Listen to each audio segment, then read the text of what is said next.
ઓમ તત્સત શ્રી પરમાત્મને નમો નમઃ. પુસ્તકનું નામ છે શ્રીમદ ભાગવત એકાદશ સ્કંધ અનુવાદ સંત રાધેશ્યામજી કૃત. પ્રથમ પરિચય સંક્ષિપ્તમાં, ત્યારબાદ પ્રસ્તાવના. જેને સ્વયં શ્રી કૃષ્ણ ભગવાને સને 1933ની સાલમાં નામ રૂપ શુદ્ધાનું સમર્પણ કરાવ્યું અને 1935માં પોષ સુદ બીજથી પૂનમ સુધી રોજ રાતે 11 થી 2 વાગ્યા સુધી અંતરમાં પ્રગટ થઈ જોતો બોધ આપી બધી શંકાઓના ખુલાસા કર્યા. કોઈ સંપ્રદાયમાં જવાની ના પાડી અને છેવટે રાધે કૃષ્ણ રાધે કૃષ્ણ રાધે કૃષ્ણ રાધે રાધે શ્યામ રાધે શ્યામ રાધે શ્યામ રાધે ની ધૂન આપી તે જ્ઞાની પ્રેમી સંત રાધેશ્યામજીની આ કૃતિ છે. હવે પ્રસ્તાવના. ઓમ તત્સત શ્રી પરમાત્મને નમો નમઃ. શ્રીમદ ભાગવત મહાપુરાણ તરીકે જે ગ્રંથ અને તેની સપ્તાહનો જે પ્રચાર ચાલે છે તે બાબત બુદ્ધ ને મહાવીર અને તે પછી આદિ શંકરાચાર્ય થયા ત્યાં સુધી તેનો કોઈ ઉલ્લેખ દેખાતો જ નથી. 12મા સૈકામાં શ્રી રામાનુજાચાર્ય થયા તે પછી આ ગ્રંથ ભોજપત્રના લેખો પરથી કે ગમે તેમ દ્રાવિડ દેશમાં પંડિતોએ આ પુરાણ રૂપે ગ્રંથિત કરેલ દેખાય છે. સુખદેવજીએ તો પરીક્ષિતને મોઢેથી કથા કહેલી. તે પ્રથમના 4 શ્લોક ચતુશ્લોકી ભાગવત પરથી હોય તેમાં પરમાત્માની સર્વવ્યાપકતા, સર્વશક્તિમતા, અચિંત્ય મહિમા ને લીલા સ્વરૂપ તેમજ આત્માની અમરતાનું કથન. આ ચર્ચા પરીક્ષિતને આત્મસ્થિતિ કરાવવા પૂરતી કરી હોય તેમાં શ્રી કૃષ્ણ ચરિત્ર વિશેષ. તેમાં પછી માનુષી બુદ્ધિથી અસંગત ઉમેરો ને વધારો કરી મહાપુરાણનું સ્વરૂપ આપવામાં આવ્યું છે. તે માહેનો એકાદશ સ્કંધ જનતાને પ્રભુ કેમ ભજાય તે બતાવવા કામનો છે, પરંતુ જુદા જુદા પાત્રોના મુખથી જે કંઈ કહેવામાં આવે છે તે કહેનાર તો આના રચનારા લેખકો જ છે. વેદમાંથી તારવેલા આત્મજ્ઞાન દેનાર ઉપનિષદો, બ્રહ્મસૂત્ર અને ગીતા એટલે પ્રસ્થાનત્રયી એ મોક્ષ માર્ગના સોપાન માનવામાં આવે છે, પણ ઉપનિષદ ને બ્રહ્મસૂત્રના અર્થ સમજવા વિદ્વાનોને પણ મુશ્કેલ ને તેમાં પણ મતમતાંતર. આજ યથાર્થ ભાન પામવા જેટલી ચિત્ત શુદ્ધિ થવા સાધન સંજોગ પણ નથી. તેથી ઉપનિષદ આદિના સાર ને સમન્વય રૂપ શ્રીમદ ભગવદ્ ગીતા જ અત્યારે આર્યો માટે આધારભૂત સરળ સાધન રહેલ છે. શ્રીમદ ભાગવતનો આ એકાદશ સ્કંધ ભગવદ્ ગીતાના સૂત્રોને વિશેષતાથી સમજાવવા માટે સહાયક રૂપ છે. માટે જ્ઞાન, વૈરાગ્ય, ભક્તિના સિદ્ધાંતો સમજી તેને જીવન વર્તનમાં ઉતારી પરમાર્થ સિદ્ધ કરવા માટે શ્રદ્ધાળુ આસ્તિક આર્યજનોએ આ 2 ગ્રંથોનો અભ્યાસ, મનન, ચિંતન કરવા જરૂરના છે. આ કાળમાં ઝાઝા શાસ્ત્રો વાંચવા વિચારવાનો અવકાશ નથી. શ્રીમદ ગીતા તથા ભાગવત ઉપર અનેક પુરાણા ભાષ્યો, ટીકાઓ તેમ વિવેચનો લખાયા છે. તે પણ ડોળવાની જરૂર નથી. ડોળવાથી ખરું તત્વ ડોળાઈ જાય. ટીકાઓ કરતા મૂળ વસ્તુનો જ વિચાર ખરો લાભદાયી થાય. કેમ કે ટીકાકારો ગુણ ભેદે ઘણીવાર અનેક શંકા કુશંકાઓ ઉઠાવી સહેલી સીધી વાતને અટપટી બનાવી ખરી વાતનો વિષય ભૂલાવી દે છે. તેથી ભ્રમ થવા સંભવ છે. વળી પોતાની વિદ્વતા બતાવવા ખાતર જ કેટલુંક નિરર્થક, બિનજરૂરી, અસંગત લંબાણ ઊભું કરે છે. તેમ સાંપ્રદાયિક માન્યતાને ઘુસાડવાનો ખોટો આગ્રહ રાખે છે. માટે સામાન્ય પ્રજાએ તો પોતાની માતૃભાષામાં સીધો સાદો અનુવાદ મેળવી તેનો નિત્ય સ્વાધ્યાય કરવો જરૂરી છે. એકાદ બે વાર વાંચનથી સંતોષ માની લેવો તે નિરર્થક છે. લાંબા કાળની ઉપાસના રટણથી જ અર્થ વસ્તુ હૃદયમાં બેસે.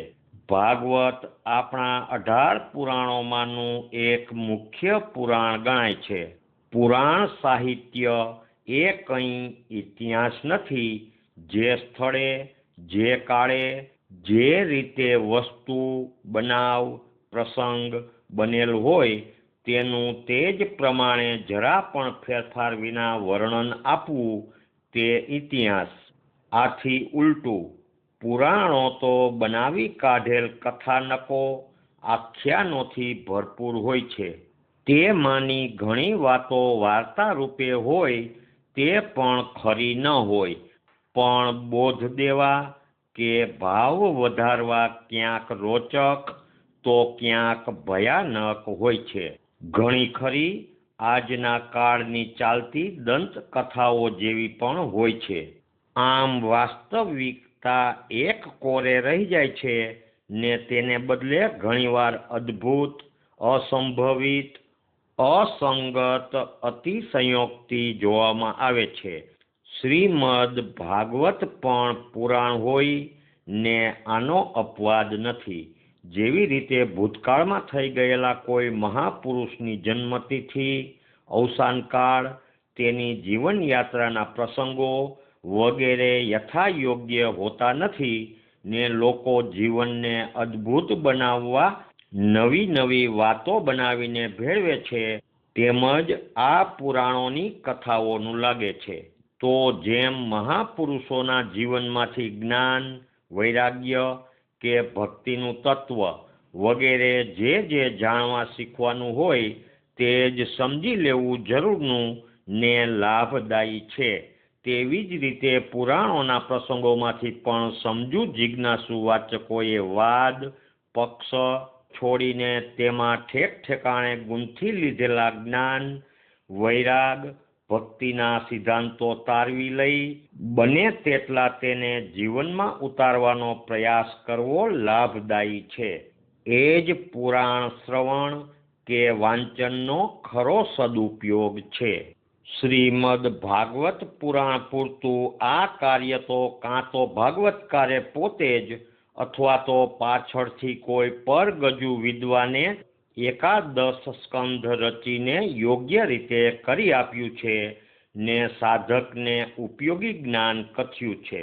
આગળના સ્કંધોમાં આવેલા છૂટાછવાયા તમામ સિદ્ધાંતોને ક્રમબદ્ધ ગોઠવીને જિજ્ઞાસુ વર્ગ માટે અભ્યાસની સરળતા કરી આપી છે. આ સ્કંધમાં આખ્યાનો, કથાનકો બહુ થોડા. તેથી વાર્તા, કથા, આખ્યાનોમાં જ રસ લેતા તેમજ આજકાલના કથાકારોની રંગબેરંગી વાણીમાં જ મોહમુગ્ધ શ્રોતાઓને તે વાંચતા સાંભળતા મજા ન પડે તેથી તેઓ તેના તરફ લક્ષ્ય આપતા નથી.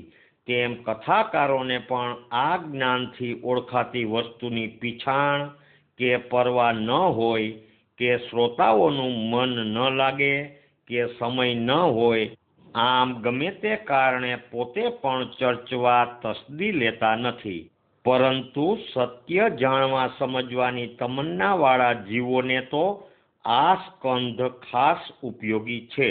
આ એકાદશ સિવાય દસમ વગેરેમાં તત્વ સ્વરૂપની સ્તુતિઓ છે તે પણ કથાકારો પડતી મેલે છે ને વાતો જ કરી જાય છે.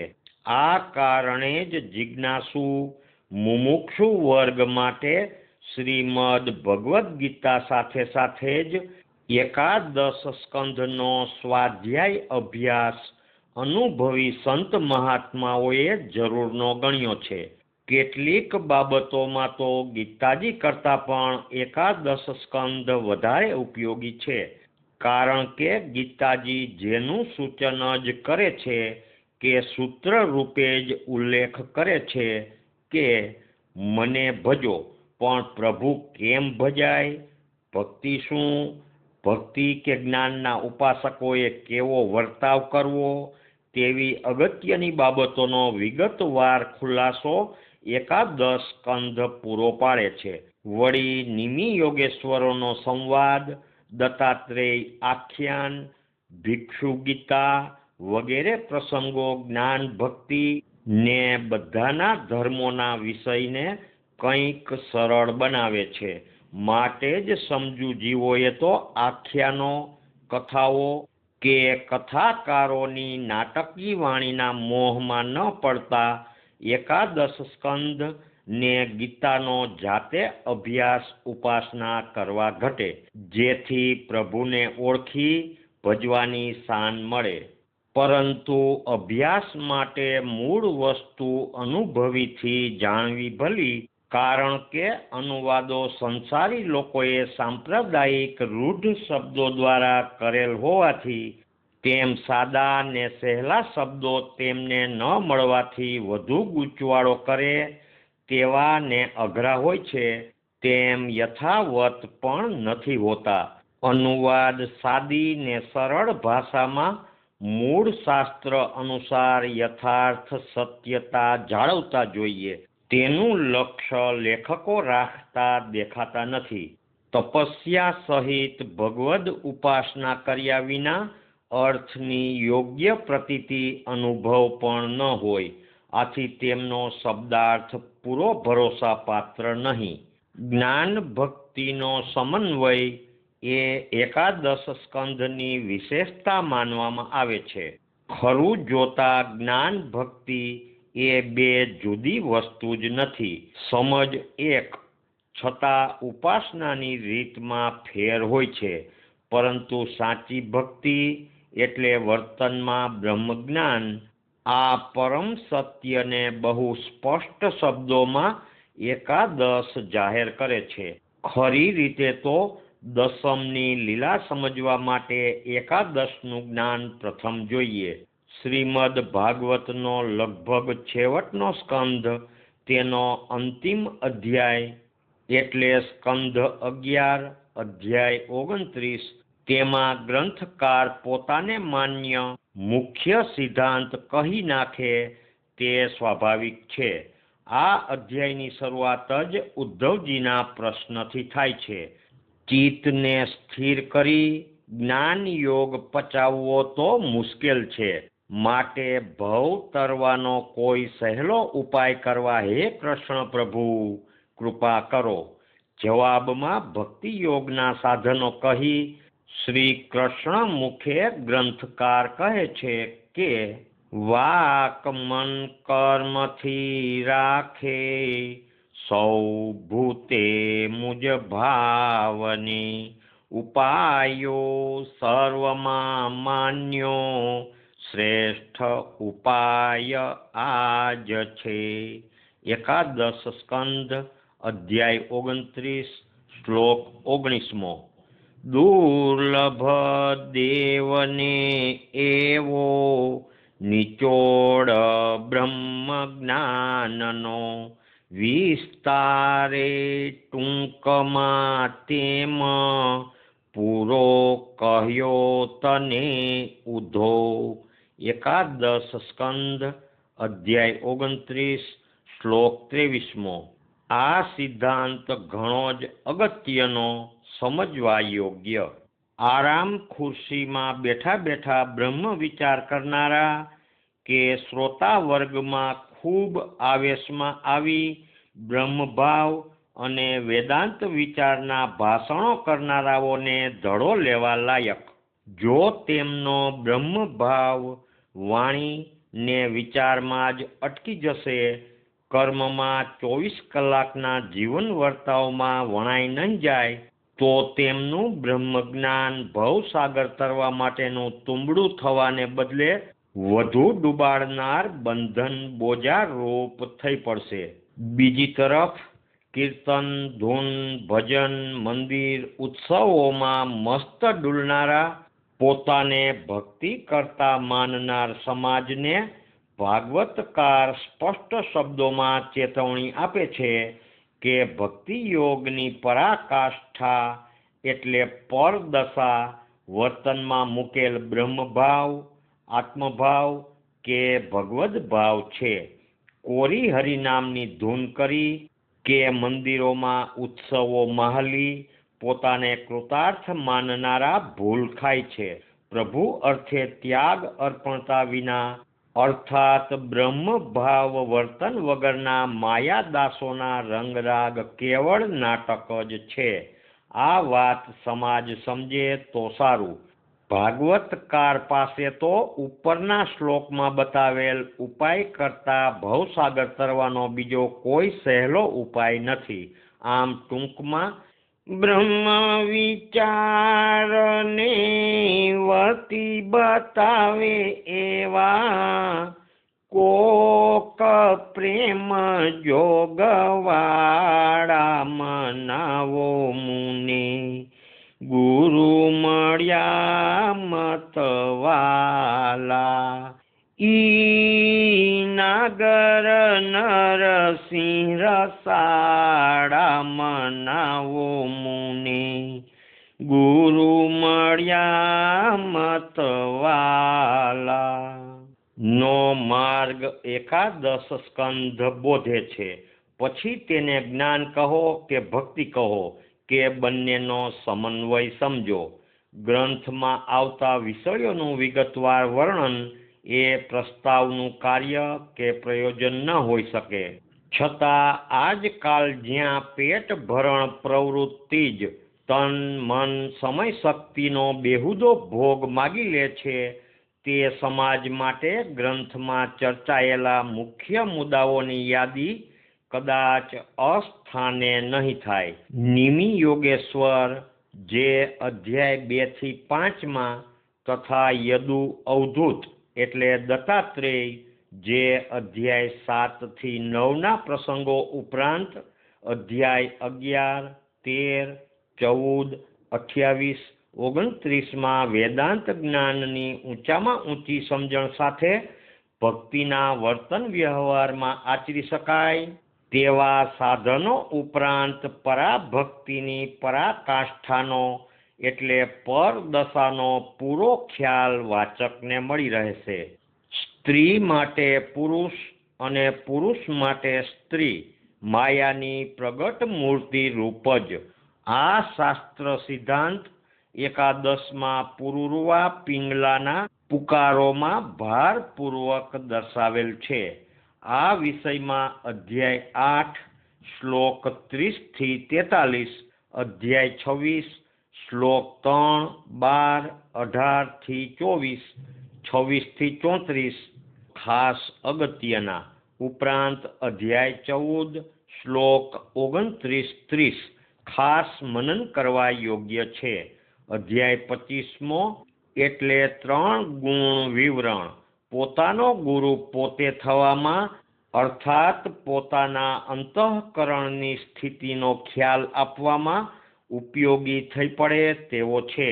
ઉપરાંત ભગવાન ઉદ્ધવજીને ખાસ ઉપદેશ આપે છે કે 3 ગુણને વટી નિર્ગુણ સ્થિતિ પામો ત્યારે મારા ધામને પામો. તે ખાસ ધ્યાનમાં રાખવા જેવું છે.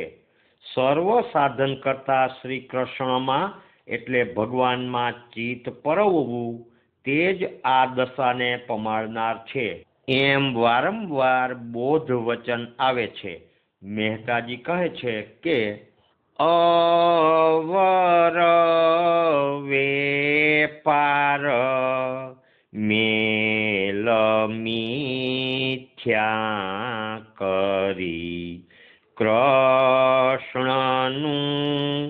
નામ તું રાખ મોહયે પટક માયા પરી અટક ચરણે હરી વટકમાં વાત સુણતા જ સાચી.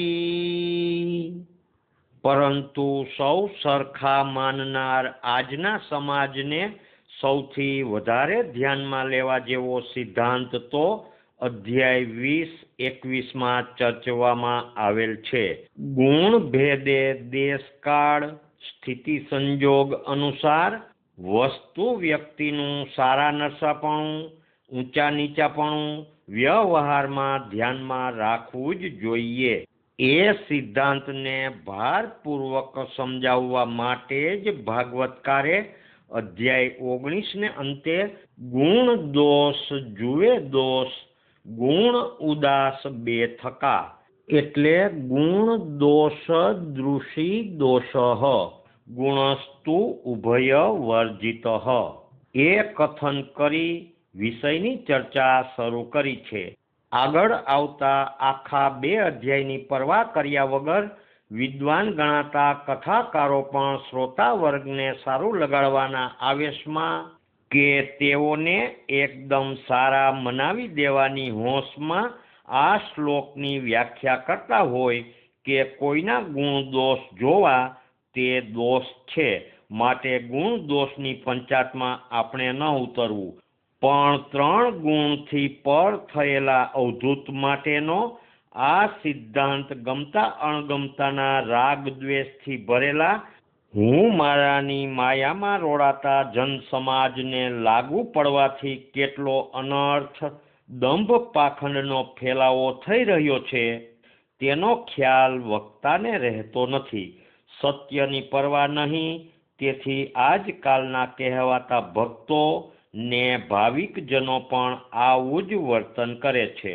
આવો અનર્થ થવા ન પામે તે કાળજી રાખી ભાગવતકારે તો અધ્યાય 20ની શરૂઆત જ ઉદ્ધવજીના પ્રશ્નથી કરી છે કે આપના વેદ જ વર્ણ આશ્રમ દેશ કાળ વસ્તુ કર્મ વગેરેના ગુણ દોષ ધ્યાનમાં લઈ વ્યવહાર વર્તન કરવાથી જ જન સમાજનું કલ્યાણ બતાવે છે, તો પછી આપ ગુણ દોષ જોવાની ના કેમ કહો છો? જવાબમાં અધ્યાય 20 અને ખાસ કરી અધ્યાય 21માં ખુલાસો આપી નિર્ણય બતાવ્યો કે પોતાના અધિકારે જે નિષ્ઠા તેને કથે ગુણ ઉલટું ભજતા દોષ આ ગુણ દોષ નિર્ણય. એકાદશ સ્કંધ અધ્યાય 21મો શ્લોક 2. ગુણ દોષ વિશે નિમો સદા સાપેક્ષ છે ગણ. એકાદશ સ્કંધ અધ્યાય 21મો શ્લોક 16મો. પછી સ્થિતિ સંજોગ અનુસાર ગુણ દોષ જોવાનો વિગતવાર વિવેક બતાવ્યો છે અને તે માટે વિધિ શાસ્ત્રો મેં જ રચ્યા છે એમ કહે છે. તેમ 25મો અધ્યાય પણ ગુણ મિશ્રણથી થતા ભેદો દર્શાવે છે. આમ જ્યાં સુધી ગુણાતીત દશા ન થાય ત્યાં સુધી ગુણ દોષ વિચારીને જ વર્તવું ઘટે. છતાં કલિકાળની બલિહારી આજે બધા જ અવધૂત થઈ પડ્યા. વાચક વર્ગ આખો ગ્રંથ વાંચવા પ્રેરાય એ હેતુથી જ ઉપરનું વિવરણ કે અધ્યાયનો નિર્દેશ કરેલ છે. બાકીનો ભાગ ઓછો અગત્યનો છે તેવો અર્થ નથી. અંતરની સ્થિતિ, રુચિ, અધિકાર અનુસાર જ વસ્તુની અગત્યતા કે ઉપયોગિતા જણાય. એકાદશ સ્કંધ એટલે પરમ પુરુષ શ્રી કૃષ્ણ પરમાત્માની કૃપા સાધ્ય ભક્તિનો જ પ્રવાહ. યથાશક્તિ તેના દર્શ, સ્પર્શ, મજ્જન, પાન કરવા એ જ માનવ જન્મની સાર્થકતા. કારણ કે જન્મો જતા બહુ મળે નર દેહ મોંઘો, છે નાશવંત પુરુષાર્થ છતાંય સરતો, મુવા અગાઉ જટ શ્રેય જ સાધવાને, મંડીય રેવું મળતા વિષયો બધે રે. એકાદશ સ્કંધ અધ્યાય 9 શ્લોક 29મો. ક્ષયી જૂઠા શરીરે હું પામે અમૃત સત્ય જે, બુદ્ધિવંતો તણી બુદ્ધિ વિવેકીનો વિવેક એ. એકાદશ સ્કંધ અધ્યાય 29મો શ્લોક 22મો. અંતમાં ભવ ભય હરવાને જ્ઞાન વિજ્ઞાન સાર, ભ્રમર કુસુમથી શું કાઢીને વેદ સાર, અમૃત ઉદધિથી શું કાઢીને પાય ભક્તે, પરમ પુરુષ આદિ વંદુ એ કૃષ્ણ મૂર્તે. એકાદશ સ્કંધ અધ્યાય 29મો શ્લોક 49મો. તે પરમ કૃપાના ધામ શ્રી કૃષ્ણ પરમાત્માને ભાગવત પરમહંસ શ્રી સુખદેવજી સાથે આપણા પણ અનેકાનેક નમસ્કાર. ઓમ શાંતિ શાંતિ શાંતિ. કૃષ્ણાય વાસુદેવાય હરયે પરમાત્મને, પ્રણતક્લેશનાશાય ગોવિંદાય નમો નમઃ. કૃષ્ણ કૃષ્ણ મહાભાગ, ભક્તાનામ ભયંકર, ત્વમેકો દહ્યમાનાનામ પવર્ગોऽસી સંશ્રુતેઃ.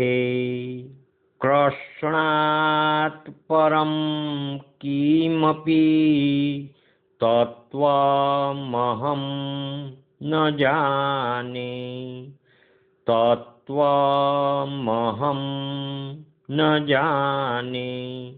કૃષ્ણ એવ પતિર્મમ, કૃષ્ણ એવ ગતિર્મમ, કૃષ્ણ એવ રતિર્મમ, કૃષ્ણ એવ મતિર્મમ, કૃષ્ણ એવ પતિર્મમ, કૃષ્ણ એવ ગતિર્મમ, કૃષ્ણ એવ રતિર્મમ, કૃષ્ણ એવ મતિર્મમ. શ્રી નારાયણ ભગવાન કી જય. શ્રી કૃષ્ણચંદ્ર દેવ કી જય. દ્વારિકાધીશ કી જય. રણછોડરાય કી જય. નરસિંહરામ મહારાજ કી જય. સદ્ગુરુદેવ કી જય. રાધે શ્યામ, રાધે શ્યામ.